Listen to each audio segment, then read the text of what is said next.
사람이 세상에서 삶을 이어가는데 이 떡은 필수적인 것입니다. 떡이 없으면 사람이 살 수가 없습니다. 여기 떡이라고 하는 것은 뭐 단순히 떡만을 얘기한 게 아니고 양식 전체를 우리가 포함한다 이렇게 말씀을 드립니다. 떡을 먹어야 힘을 얻을 수가 있습니다. 영양이 공급받아서 살아갈 수가 있습니다. 그래서 사람들은 적게라도 끼니를 어기지 않고 음식을 섭취하려고 합니다. 다이어트를 하는 사람들도 전혀 안 먹는 것보다는 작게 이렇게 먹어갑니다. 그래야 살 수 있기 때문에 그렇습니다. 자, 이렇게 떡은 사람의 생명을 이어주는 수단입니다. 그런데 예수님께서 자신을 가리켜서 나는 생명의 떡이다라고 말씀하셨어요. 내가 생명의 떡이다라고 말씀하신 겁니다. 무슨 의미일까요, 여러분? 예수님은 영원한 생명으로 인도하시는 분이시라는 말씀입니다. 내가 없이는 참된 평안과 행복과 영생을 얻을 수 없다라는 것입니다. 나는 참된 평안과 행복과 영생으로 인도하는 떡이다라고 하는 그런 말씀입니다. 예수님 주변에 몰려든 청중들을 향해서 예수님이 이렇게 내가 생명이 떡이다라고 분명하게 선언하시는 데는 이유가 있었습니다. 내가 생명의 떡이다. 떡이 없으면 사람이 살아갈 수 없는 것처럼 내가 없이는 살아갈 수 없다라고 말씀하신, 내가 없이는 영생을 얻을 수 없다라고 말씀하시는 데는 이유가 있다라는 것입니다. 예수님을 따르는 수많은 청중들이 예수님을 바로 알고 예수님을 따랐으면 좋겠다, 또 따라야 한다라고 하는 것을 그들에게 심어주시려는 것입니다. 예수님 안에서 참된 평안과 기쁨을 간직하고 누리고 살아가도록 하기 위해서 내가 생명의 떡이다, 이걸 바로 알아라 라고 말씀하신 겁니다. 한 번은 예수님을 따르던 많은 무리가 오병이어의 기적을 체험한 다음에 정말 먼 거리를 이동해 가지고 예수님께로 나왔습니다. 그것을 보시고 예수님이 이렇게 말씀하셨어요. 여러분이 지금 나를 찾아온 것은 빵을 배불리 먹었기 때문입니다. 여러분들이 나를 찾아온 이유가 있는데 그것은 빵을 배불리 먹었기 때문에 또 그것을 기대하고 나를 찾아온 것입니다 라고 말씀하신 것입니다. 그러시면서 썩을 양식을 위하여 일하지 말고 영원하도록 있는 양식을 위하여 하십시오. 단순히 지금 육체적으로 먹는 떡만을 위해서가 아니라 영생을 좀 고민하고 영생을 생각하고 영생을 위해서 살라라고 말씀하신 겁니다. 그게 26절에서 27절에 주님이 말씀하신 내용입니다. 자신들의 육체적인 삶의 문제만을 생각하고 그것이 채워지기 때문에 예수님을 따르고 있다는 걸 지적하신 거예요. 그러면서 여기서 정말 그들이 왜 주님을 따라야 하는지 그 이유를 분명히 해주시고 싶으셨던 겁니다. 이 말씀 속에는 청중에게 예수님의 기적을 행해 보이신 모습을 보면서도 기적 자체만 보지 말고 무엇 때문에 예수님이 기적을 행했는지 그 깊은 뜻을 좀 알아라는 것입니다. 그리고 그 기적을 행하신 분이 정말 누구인지 이것을 알고 따르라는 것입니다. 나타나는 기적만 보고 와 하지 말고 왜 그런 기적을 행해 보이시는가 이걸 알아라. 그리고 그 기적을 주신 분이 누구이신지 본질적인 것을 좀 알아라. 이렇게 주님이 하신 말씀이라는 것을 우리가 알아야 돼요. 왜냐하면 예수님을 따르는 청중들은 당장 눈앞에 나타나는 현상만 보았을 뿐 그것을 행하시는 분이 누구인지에 관해서는 관심이 없었어요. 그래서 예수님은 나타나는 현상에 집중하지 말고 정말 그 일을 행하신 분이 어떤 분인지, 여러분에게 어떤 의미가 있는지, 앞으로 여러분은 어떤 방향으로 인도하실 분인지 이것을 바르게 알아라는 것입니다. 그렇죠. 그들의 시선을 고쳐주고 계신 거예요. 그들의 시선을, 방향을 돌려주고 계신 것을 우리가 볼 수 있습니다. 그렇죠. 사람들은 당장 나타나는 눈에 보이는 것들에 관심이 많죠. 그 본질적인 것보다도 현상적인 것에 관심이 더 많은 게 사람들입니다. 근데 그때나 지금이나 거의 마찬가지죠. 그래서 예수님은 본질을 알게 하시는 거죠. 본질을 보도록 하신 겁니다. 그래 그들의 방향을 그쪽으로 돌리신 거다라는 말씀입니다. 여러분 이제 보세요. 그냥 지금까지 예수님이 기적을 행하시니까 이리 따라와서 보고 기적 체험할 때 기적을 자기들도 느끼면서 뭔가를 채워짐을 느끼면서 이렇게 살았었는데, 또 그런 기적을 기대하면서 몰려왔는데 예상하지 못했던 예수님의 말씀 한마디에 청중들은 당황했고 궁금했습니다. 그래서 예수님을 향해서 이렇게 묻습니다. 하나님의 일을 위해 우리는 무엇을 해야 합니까? 라고 묻습니다. 여기서 하나님의 일은 하나님이 인간에게 요구하신 것을 의미합니다. 청중은 예수님이 일하라고 하니까 여러분 27절 말씀을 한번 보세요.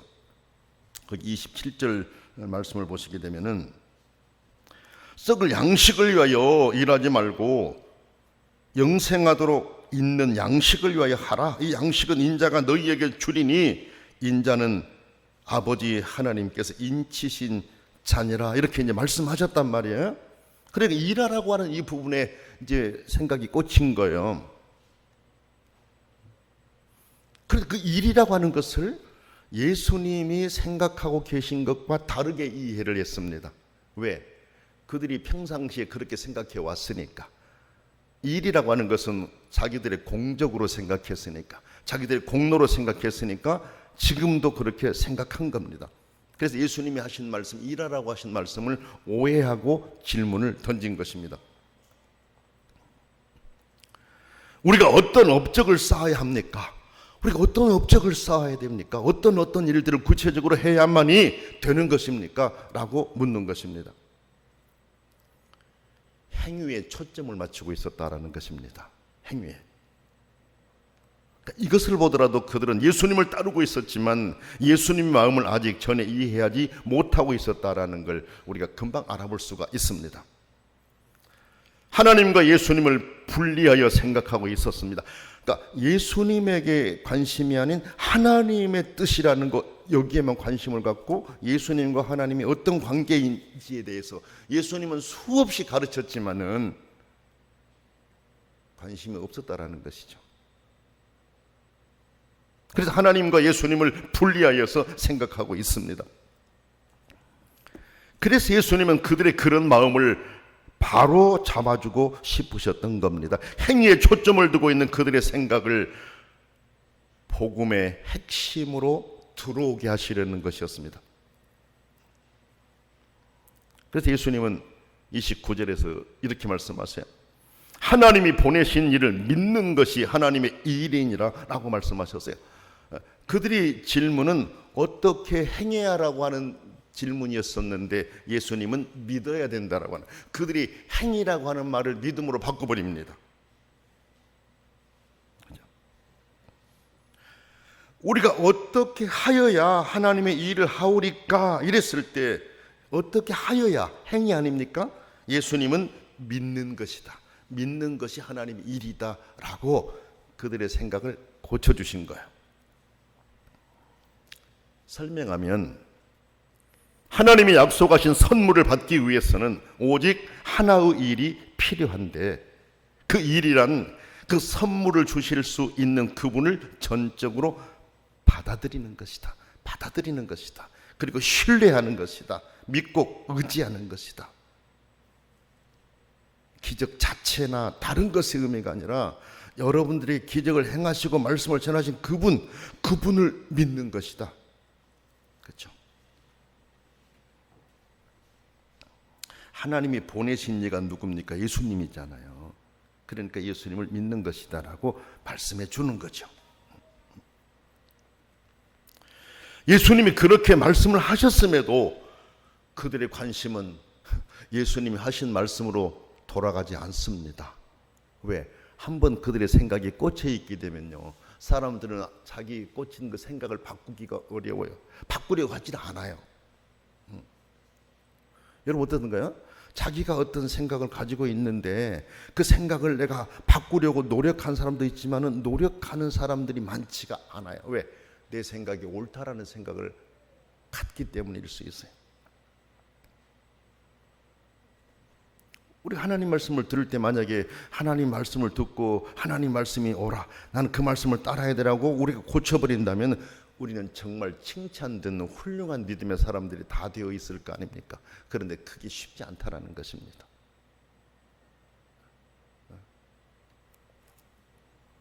여러분 여기 한번 보세요. 30절 말씀 보세요. 그들이 묻되 그러면 우리가 보고 당신을 믿도록 행하시는 표적이 무엇입니까? 하시는 일이 무엇입니까? 또다시 표적으로 돌아가고 있잖아요. 그들은 표적을 보고 예수님을 따랐다. 그런데 표적 자체가 아니라 그 표적을 행하신 분이 어떤 분인지, 왜 표적을 행하시는지 그것을 알고 따르고 믿으라고 하는 것인데, 주님이 그렇게 말씀하셨는데도 표적 보여주시오 또 이렇게 말씀한 거죠. 심지어 구약의 말씀까지도 여러분 보세요. 인용하면서 그 이야기를 해요. 31절에 하늘에서 기록된 바 하늘에서 그들에게 떡을 주어 먹게 하였다 함과 같이 우리 조상들은 광야에서 만나를 먹었습니다. 그런 표적을 좀 보여주십시오라고 예수님께 요구한 것입니다. 그러니까 예수님이 지금 아버지가 보내신 자를 믿는 것이 하나님의 일이다라고 했었을 때 이들 생각 속에는 예수님이 구원자라고 하는 메시아라고 하는 이런 생각을 좀 갖게 돼요. 어느 정도 이해를 해요. 그렇지만은 우리가 당신을 그렇게 믿을 수 있는 증거가 있어야 되지 않습니까? 그 증거를 보여달라고 한 것입니다. 여러분 이미 예수님께서 오병이어의 기적을 행해 보였지 않습니까? 그렇잖아요. 보리떡 5개, 물고기 2마리로 5,000명을 먹이고 12광주리를 남기는 엄청난 일을 행하셨지 않습니까? 그걸 보고 따라왔지 않습니까? 그런데도 이들은 그것이 예수님이 하나님이 보내신 자라고 하는 것을 믿을 만한 확실한 증거가 아니라고 생각한 거예요. 왜 그랬을까? 왜 그랬을까? 한번 가만히 묵상하면서 생각해 봤어요. 여러분 제가 묵상하며 생각한 게 옳았는가, 여러분도 그렇게 생각이 됐는가 한번 봐보세요. 오병이어의 기적은 세상의 떡에서 시작해서 세상의 떡으로 끝났어요. 있는 것에서 축복해가지고 있는 것이 늘어나서 나눈 것이라는 것이. 만나는 땅에 전혀 없었는데 하늘에서 뚝 떨어졌고, 오병이어의 기적은 아이가 보리떡 5개와 물고기 2마리를 가져왔다는 얘기지, 가지고 있는 것을 축사하고 이것이 계속해서 늘어나가지고 나눠 먹었다라는 것. 이들이 그렇게 생각했다고 볼 수 있어요. 하나님께 기도해서 예수님이 기도하고 하나님의 능력으로 그것들이 이렇게 확장 늘어났다라고 하는 이 생각보다도 세상의 떡에서 시작해서 세상의 떡으로 끝났다라고 하는 생각이 그들 안에 있었다, 이렇게 우리가 볼 수 있다라는 것이죠.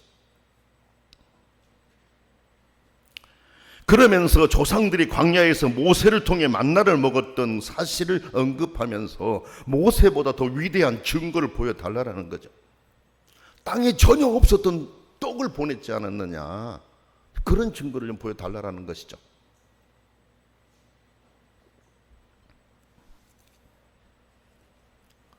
무슨 말일까요? 만나만이 하나님으로부터 온 시금석이라고 생각했던 거예요, 이 사람들은.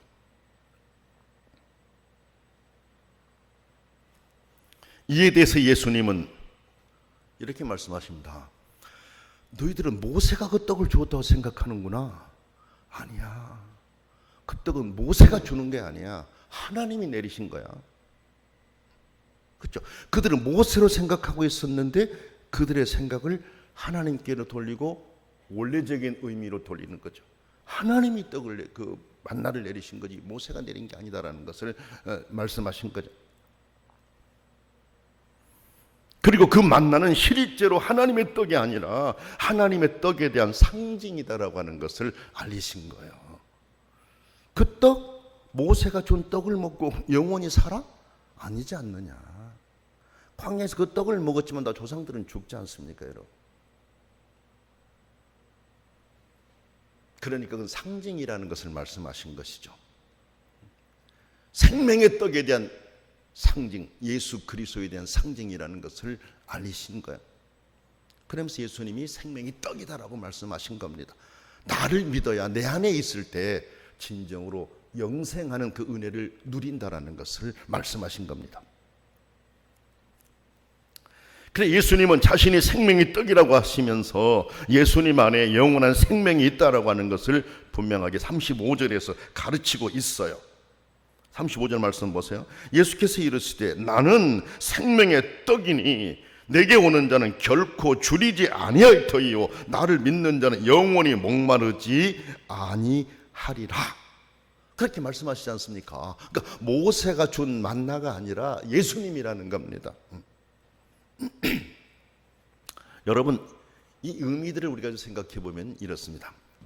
떡은 생명을 유지해 준다라고 말씀드렸지 않습니까? 그렇죠? 그런데 여기서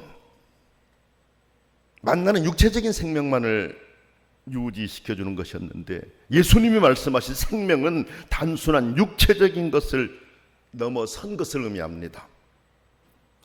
영원한 것을 의미합니다. 영원한 것을 의미합니다.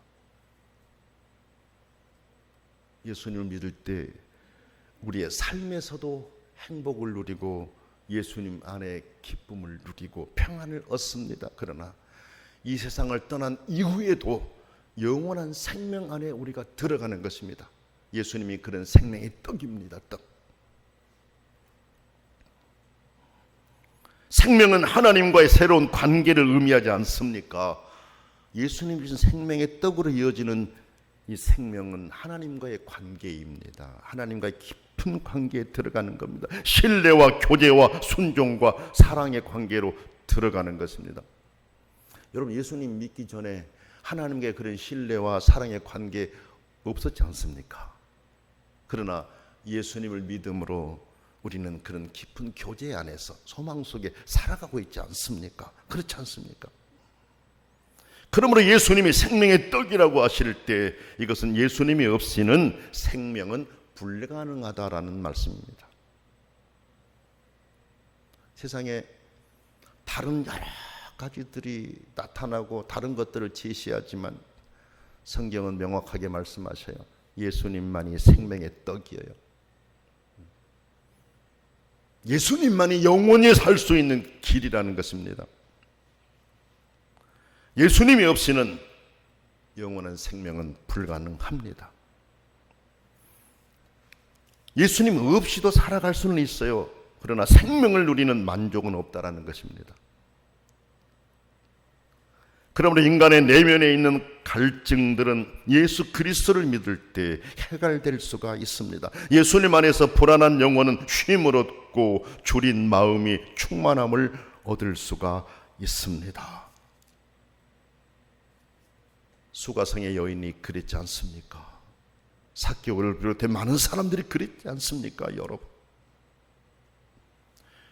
예수님은 이렇게 말씀하셔요. 수고하고 무거운 짐진 자들아 다 내게로 오라. 내가 너희를 쉬게 하리라. 마태복음 11장 28절에 그렇게 말씀하십니다. 주님 안에 있는 평안과 자유 안으로 사람들을 초대하고 있는 것입니다. 생명의 떡이신 주님을 믿는 자들에게 그 귀한 은혜를 주시고 싶어서 그런 거예요. 자, 그런데 오늘 말씀을 통해서 보게 되는 거 또 한 가지, 이 전체 과정 뒤에는 하나님이 계신다라는 것을 성경은 소개하고 있어요. 예수님이 생명의 떡으로서 오셨고 생명의 떡을 우리에게 주시는데 이 전체 과정 뒤에는 하나님이 계신다라는 게 37절에서 39절의 말씀입니다. 하나님이 먼저 우리로 하나님을 찾도록 하셨다라는 말씀입니다. 37절 한번 보세요. 아버지께서 내게 주시는 자는 다 내게로 올 것이요 내게 오는 자는 내가 결코 내쫓지 아니하리라. 그렇지 않습니까? 하나님이 먼저 역사하신 것을 말씀하시지 않습니까?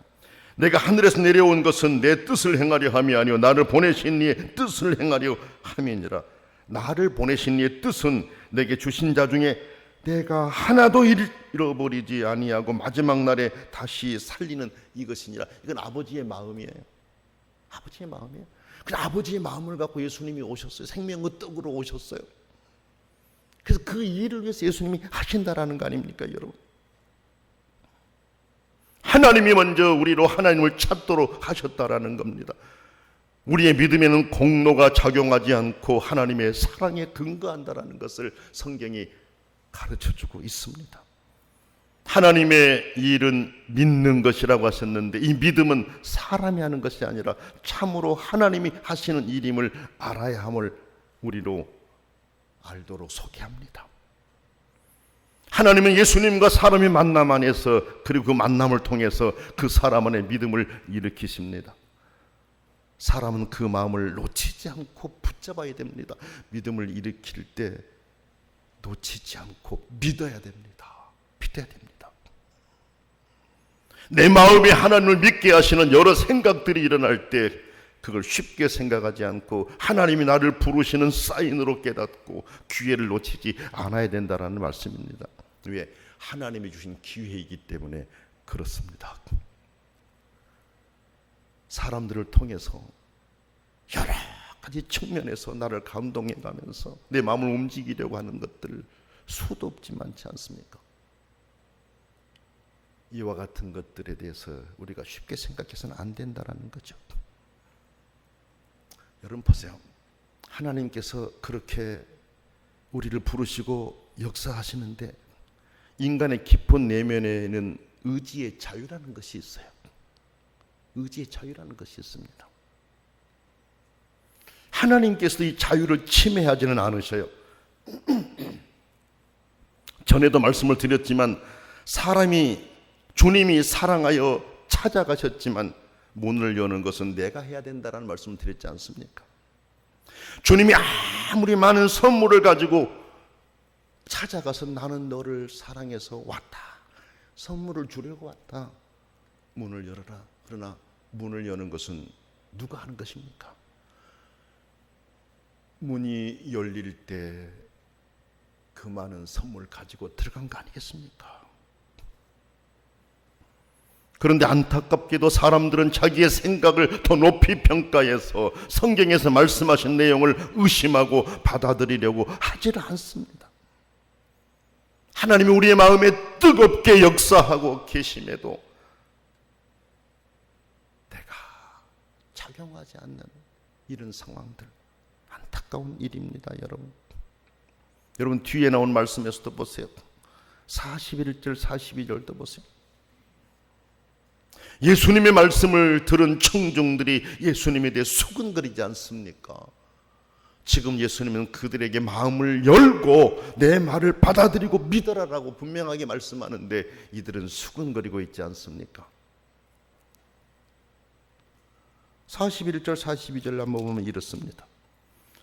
자기가 하늘에서 내려온 떡이라고 하심으로 유대인들이 예수에 대하여 수군거려 이르되 이는 요셉의 아들 예수가 아니냐. 그 부모를 우리가 아는데 자기가 지금 어찌하여 하늘에서 내려왔다고 하느냐. 받아들이려고 하는 것이 아니라 예수님은 받아들이라고 그렇게 가까이서 말씀하시지만 그들은 받아들이려고 하지 않습니다. 오히려 수군거리고 있었습니다.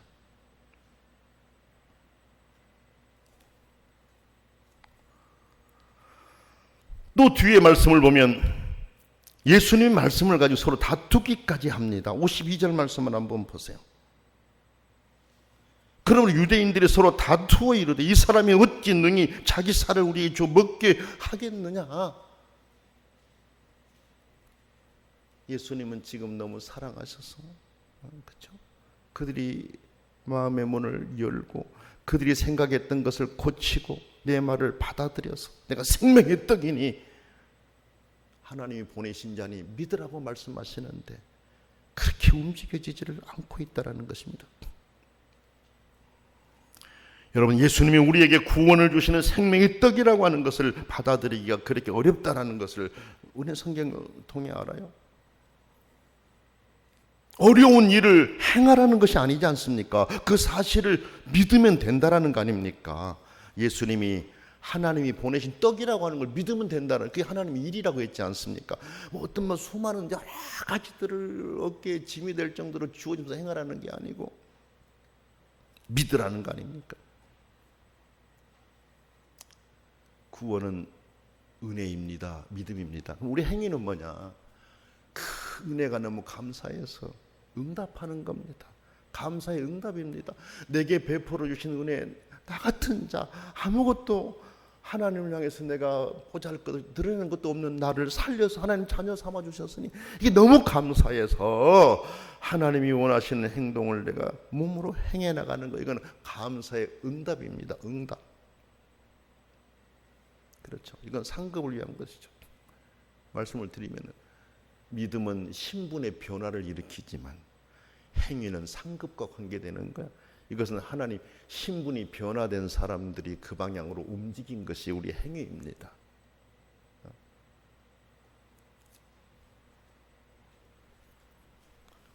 여러분, 그렇게 예수님을 생명의 떡으로 받아들이기가 어려운데 우리는 예수님에 관해 듣고 알고 믿어 주님의 사람이 되었습니다. 주님이 주시는 평안을 누리고 있습니다. 오늘 찬양하신 분들 생명의 양식 주님이라고 고백할 때 얼마나 가슴이 뜨거워졌습니까? 난 뒤에 있으면서 가슴이 뜨거워졌습니다.